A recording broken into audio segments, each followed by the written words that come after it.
በስመ አብ ወወልድ ወመንፈስ ቅዱስ አሃዱ አምላክ አሜን። እንደምን አላችሁ? ሰላምታዬ ለሁላችሁ ይድረሳችሁ። አበው ካህናት ቡራኪያችሁ ይድረሰኝ። አሃው ዲያቆናት እንደምን አላችሁ? የቤተክርስቲያን ጌጦች ከዋክብት ምእመናን አባቶቼ፣ እናቶቼ፣ ወንድሞቼ፣ እህቶቼ ይህን ትምህርት የምትከታተሉ በቤታችሁ ላላችሁ ሁሉ ሰላምታዬ ይድረሳችሁ። በሌላም እምነት ሆናችሁ ይልቁንም ጥያቄን መልስ ለመስጠት ለምታስቡ ሁሉ ለእናንተም ሰላምታዬ ይድረሳችሁ። የአብ ጸጋ የወልድ ቸርነት የመንፈስ ቅዱስ ኅብረት አንድነት ከሁላችን ጋር ይሁን። በቀራንዮ አደባባይ ደሙን አፍሶ ያዳነን የሁላችን ጌታ የጌቶች ጌታ የሁላችን ንጉስ የነገስታት ንጉስ የሁላችን አምላክ የአማልክት አምላክ ከዘላለም እስከ ዘላለም ለስሙ አጠራሩ ክብር ምስጋና ይግባው። የአምላክ እናት ወላዲተ አምላክ ቅድስተ ቅዱሳን ምልዕተ ክብር ምልዕተ ውዳሴ እመቤታችን በምልጃዋ በረድኤቷ አትለየን። የመላእክትን ጥበቃ የነቢያት የሐዋርያት የጻድቃን የሰማዕታትን ረድኤት በሁላችን ላይ ያሳድር። ለዚህ ሰዓት ያደረሰን አምላክ ስሙ ምስጉን ይሁንና ጥያቄ 1 ይህም በአብዛኛው ለፕሮቴስታንት እምነት ሊቃውንት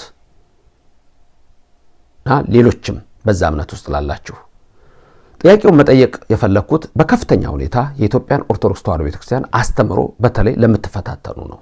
ኦርቶዶክስ ተዋሕዶ ቤተክርስቲያን አስተምሮ መጻፍቶቿን ከመጽሐፍ ቅዱስ ጀምሮ ማየት ስላለብን ስለ ገድልና ስለ ድርሳናት ስለሌላችሁ ከናንተ ጋር እነሱን ለሃይማኖት ክርክር ስለማይቀርቡ እንደሚባለው ለናንተ ስለሌላችሁ ነው እንጂ እንዳልኳችሁ ትላንትና ይቀርባሉ እቀበላለሁ ለሚል ሰው መጀመሪያ ግን መጽሐፍ ቅዱስ ላይ እንነጋገር ብያችኋለሁ። የመጀመሪያ ጥያቄ ለናንተ ስለ መላእክት ነው።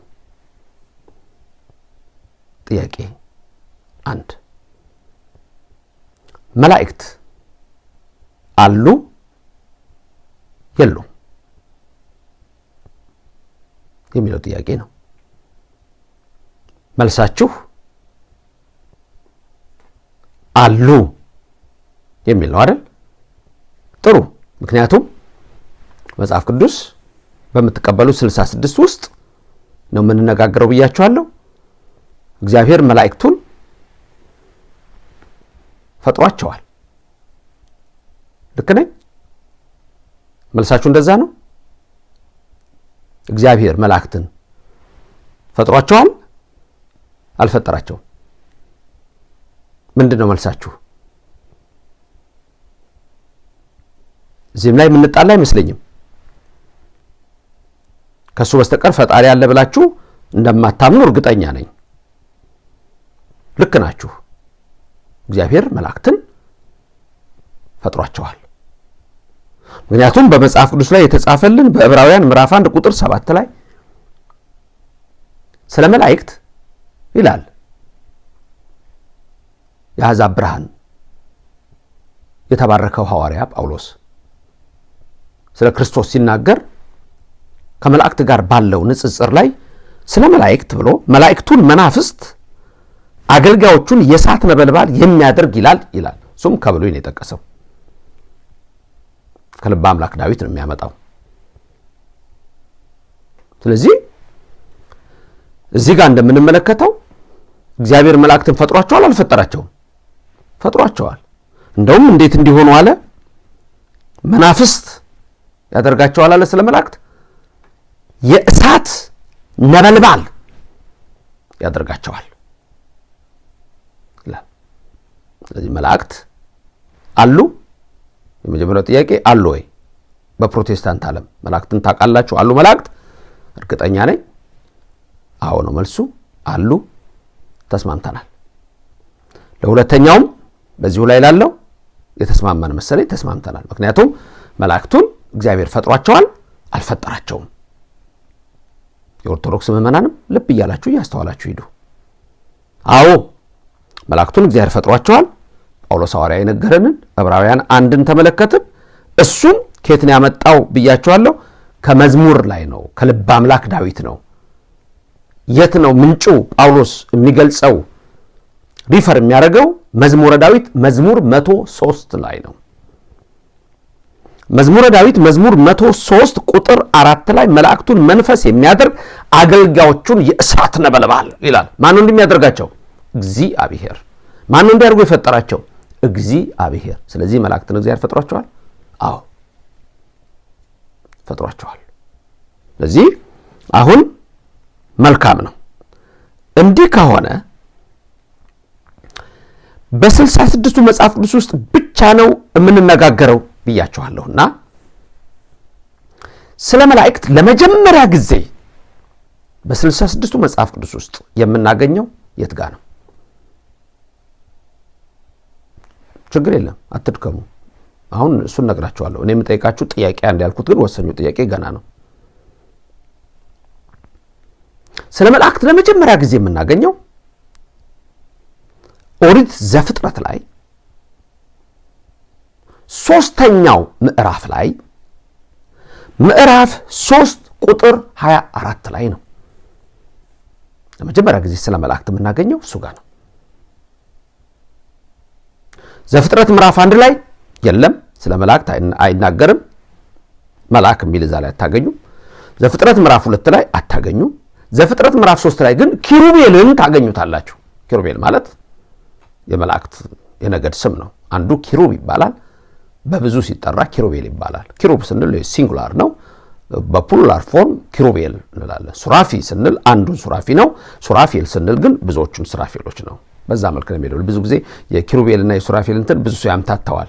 ለምሳሌ ገብርኤል ስንል ብዙ አይደለም፣ ሚካኤል ስንል ብዙ አይደለም። ሚካኤል ስንል አንድ መልአክ፣ ገብርኤል ስንል አንድ መልአክ። ኪሩቤልና ሱራፌል ስንል ግን አንዱ መልአክ ኪሩብ ነው፣ አንዱ መልአክ ሱራፊ ነው።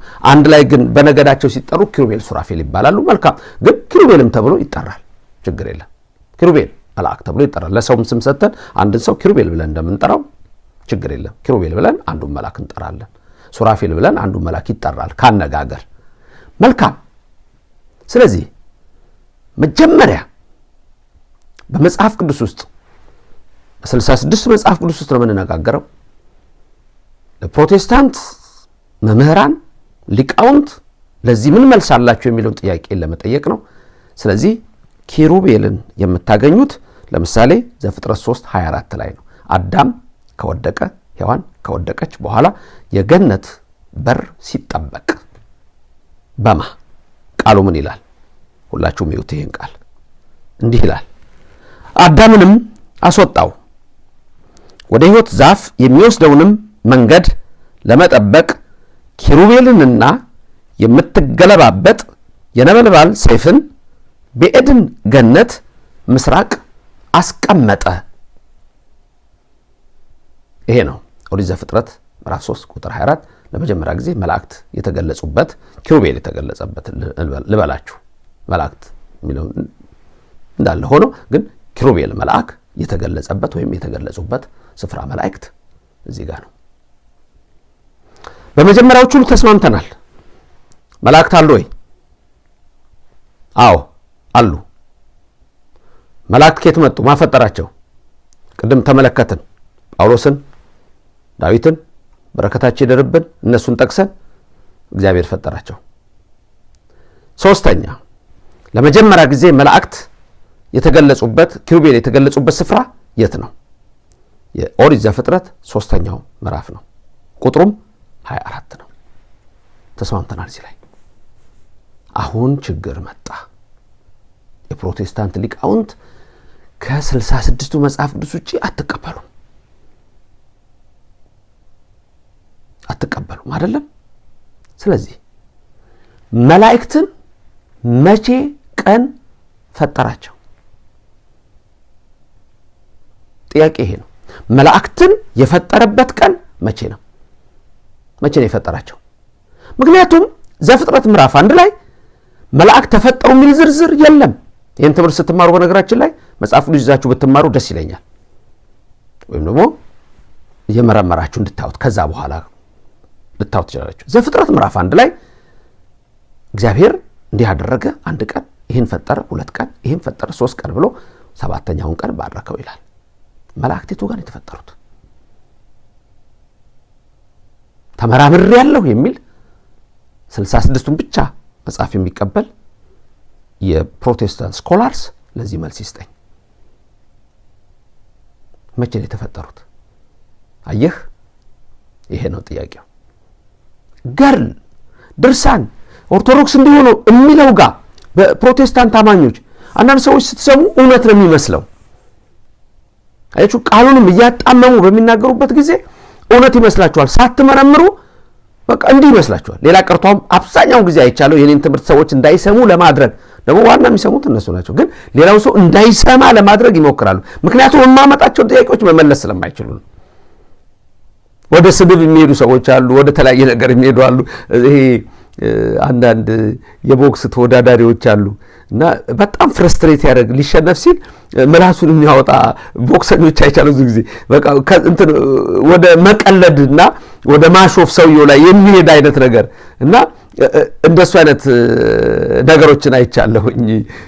ይደንቀኛል። እና መልስ ስጡን። ይሄ ነው በቃ። አያችሁ፣ ስለዚህ ገና ድርሳንና ገድላት ላይ መሄድ የለብንም። አያችሁ፣ መጽሐፍ ቅዱሱ ላይ ይሄ የኔ ጥያቄ ነው። መላእክት አሉ ወይ? አዎ። ማፈጠራቸው እግዚአብሔር። መጀመሪያ መላእክት የተገለጡ የት ነው? ዘፍጥረት 3:24 ላይ ነው። እሺ፣ እዛ ጋር ተገልጠዋል። ከየት መጡ? ኪሩቤል ከየት መጡ? መላእክት ከየት መጡ? የምትገለባበት ሰይፍ ይዘው እንዴት ሊጠብቋት ከየት ነው የመጡት? መቼ ነው የተፈጠሩት? ዘፍጥረት ምዕራፍ 1 ላይ ስለ ፍጥረት አለ። ዘፍጥረት ምዕራፍ 2 ላይ ደግሞ ፍጥረታት ከየት እንደተፈጠሩ ይዘረዝራል። እዛ ላይ መልሳላችሁ ወይ? እሺ፣ እዚህ ጋር አቆምና እናንተ መልሳችሁ ሌላ ጊዜ ትሰጡኛላችሁ። ለኦርቶዶክሳውያን ግን እዚህ ጋር ተንጠልጥላችሁ አትቀሩም። ይሄ በሁለት የመጽሐፍ ቅዱስ ክፍሎች ለምሳሌ ብዙ ቦታ ቢኖርም ሁለት የመጽሐፍ ቅዱስ ክፍሎች ልንገራችሁ መላእክት መቼ እንደተፈጠሩ። አንድ በኩፋሌ መጽሐፍ ነው። ሁለት በቀለሚንጦስ መጽሐፍ ነው። ኩፋሌ ማለት ዘተከፍለ እምኦሪት፣ ከኦሪት የተከፈለ ይለዋል። ኦሪቱን እግዚአብሔር አናገረው፣ መልአኩ ኩፋሌን ነገረው ይላል። እግዚአብሔር ለሙሴ የገለጸለት ነው። ኩፋሌ የሙሴ መጽሐፍ ነው። ይሄ መጽሐፍ በፕሮቴስታንት ዓለም የለም፣ ምክንያቱም 66 ውስጥ አይደለም። ሌላ ቀርቶ ሌሎቹ ኦርቶዶክስ እንኳን የሚባሉት አያውቁትም ነበር። እኛ ጋር ብቻ ነበር ሙሉ ኩፋሌ ተጠብቆ የኖረው። በኢትዮጵያ ቤተክርስቲያን ውስጥ ነው። ክፍሉ ከብሉይ ነው። ከአዲስ ኪዳን ክፍል ከሆነ ደግሞ አንድ መጽሐፍ ልጠቅስላችሁ። ቅድም ያልኩት ቀለሚንጦስ ይባላል። የትኛው ቀለሚንጦስ? ሁለት አይነት ቀለሚንጦሶች አሉ፣ እንዳትሳሳቱ። አንዳንድ በዘመን ይሄ የኢስተርን ኦርቶዶክስ ንባብ እያነበባችሁ ደግሞ አንዳንድ ሰዎች አያችኋለሁ የማይሆን ነገር ስትጠቅሱ። ክሌመንት ኦፍ አሌክዛንድሪያ የኛ አይደለም። እኛ ክሌመንት ኦፍ ሮም የሚባለው የሮሙ የቅዱስ ጴጥሮስ ተተኪ ከሐዋርያት ጋር የነበረ ስሙ በመጽሐፍ ቅዱስ የተጠቀሰ ቀለሚንጦስ የሚባል ቅዱስ አለ። እሱ ከ72ቱ አርድእት ከነዛ ውስጥ ጭምር የነበረ ነው። ስለዚህ እሱ የጻፈው መጽሐፍ ደግሞ አለ፣ በእኛ አንድ ተብሎ ይቆጠራል። ስለዚህ ከብሉይ ኩፋሌን ከአዲስ መጽሐፍ ማን ጠቀስኩላችሁ? ቀለሚንጦስን ጠቀስኩ። እነዚህ ሁለቱ ላይ መላእክት መቼ እንደተፈጠሩ ታገኛላችሁ። ሌላው ዓለም ሁለቱም መጽሐፎች ካልተቀበለ መላእክት መቼ ተፈጠሩ ለሚለው መልስ የለውም። ለፕሮቴስታንቱም ሊቃውንት ለሌላ ጊዜ ለእናንተም ለማስተማር ስለሚጠቅማችሁ፣ ምክንያቱም የግድ ሁሉም ሰው አንድ ኦርቶዶክስ ውስጥ እዛም ሆኖ እያወቀ የሚድንበትን መንገድ እግዚአብሔር ያዘጋጅ። ለሁሉም የምመኘው እሱ ነው። እውነተኛውን መንገድ ያዘጋጅ እግዚአብሔር። ይሄ አሁን ምን ሰጣችሁ የፈተና ሳይሆን ብዙ ጊዜ ተነስታችሁ የኢትዮጵያ ቤተክርስቲያን መጽሐፍት እንደዚህ ናቸው ስትሉ እስቲ ይሄንን መልስ መስጠት የሚችል ከኢትዮጵያ ቤተክርስቲያን ውጪ ማን ነው የሚለውን ነው። ኩፋሌ ምዕራፍ 2 ላይ አምላካችን ስሙ ምስጉን ይሁንና በዕለተ እሁድ በመጀመሪያው ቀን አራቱን 10 ፍጥረታት በፈጠረበት ዕለት መላእክትን በዛች በመጀመሪያዋ ዕለት ፈጥሯቸዋል ይላል የኛ መጽሐፍ። ላልኳችሁ በኩፋሌ ምዕራፍ 2 ላይ ያለው ቃል አለ። እዛ ላይ ተቀምጧል። እንዴት አድርጎ መላእክትን ቤት በየት እንደተሾሙ ይዘረዝርና በተለይ ቁጥር 8 ላይ ያን ጊዜም ፍጥረቱን አይተን ስለፈጠረው ፍጥረት ሁሉ በፊቱ ፈጽመን አመሰገን ነው።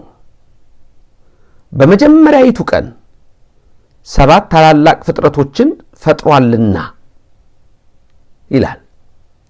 አጠቃላይ በዕለተ እሁድ 8 ፍጥረታት ብለን በኦርቶዶክስ እናስተምራለን። ሁለቱ ይታረቃል። ቁጥር 7 ላይ መጨረሻ ላይ ምን ይላል? በተለያየ በመብረቅ ላይ፣ በነጎድጓድ ላይ፣ በክረምት ላይ፣ በበጋ ላይ፣ በጸደይ ላይ፣ በሰማይ ነፋሳት ላይ፣ በጨለማ ላይ እግዚአብሔር በባህር ላይ በሁሉ ስፍራ ላይ የሾማቸው ስዩማን መላእክት አሉ። ቁጥር 7 ኩፋሌ ምዕራፍ 2 እንደሚነግረን መላእክትን ፈጥሯቸዋልና ይላል። መላእክትን ፈጥሯልና የፍጥረትን ነገር ሁሉ ጻፍ ብሎ ነገረው ይልና ይህም በመጀመሪያይቱ ቀን እንደሆነ ቅዱስ ሙሴ ይነግረናል። ምእመናን ኦርቶዶክሳውያን መንፈሳዊ ሀብታሞች አያችሁት? የኢትዮጵያ መጽሐፍት ሙሉ ሆና ያለች ቤተክርስቲያን እንደሆነች አያችኋት? ማንም ከኦርቶዶክስ ቤተክርስቲያን ውጪ ያሉት ይህንን መልስ እንዲሰጡ ጠይቄያለሁ። መቼ ቀን ተፈጠሩ? ምን ማለት ነው ካላችሁኝ የሚቀበሉ 66 መጽሐፍ ቅዱስ ብቻ ስለሆነ እዛ ላይ መልስ የላቸው ማለት ነው ባጭሩ። ሌላውን መጽሐፍ ተንገና ይሄን የምንነጋገረው። ጥያቄ ቁጥር 2 በሚቀጥለው የሚመጣው ጥያቄ ቁጥር 2 እሱ ደግሞ አስደናቂ ነገሮች አብረው አሉት። እነሱን እንመለከታለን። ለዛሬ ግን አበቃው። መልስ ከሰጣችሁበት ሰየው። ኦርቶዶክሳውያን እንደተማራችሁበት ተስፋ አደርጋለሁ። ግን ይሄ ትምህርት ለሰው መድረስ የለበትም። እሱ የእናንተ ድርሻ ነው። እንግዲህ አነሳስቶ ላስጀመረን አስጀምሮ ላስፈጸመን ኃያል አምላክ ክብር ምስጋና ይግባው። በዚህ ቤተክርስቲያን ውስጥ ያደረገን እግዚአብሔር ስሙ ምስጉን ይሁን። የሰማነውን በልቦናችን ጽላት ይጻፍልን፣ በአእምሮአችንም ይቅረጽልን። ስለ አንዱ ፈንታ 30 60 100 ፍሬ እንድናፈራ ይርዳን። እመቤታችን አትለየን። የመላእክት ጥበቃ ከኛ ጋር ይሁን። መላእክት መቼ እንደተፈጠሩ እኛ እናውቃለን። በ66 መጽሐፍ ቅዱስ ውስጥ ግን ያንን አንድም ሰው ሊያገኝ አይችልም። ለዛሬ አብቅቻለሁ። እግዚአብሔር የተባረከ ሕይወት ለሁላችሁ ይስጣችሁ። ሀገራችንን በዓይነ ምሕረት ይመልከትልን። መላውን ዓለም ሁሉ ሰላም ያድርግልን። ልዑል እግዚአብሔር ይባርካችሁ፣ ፊቱንም ያብራላችሁ። ሰላም ሁኑልኝ።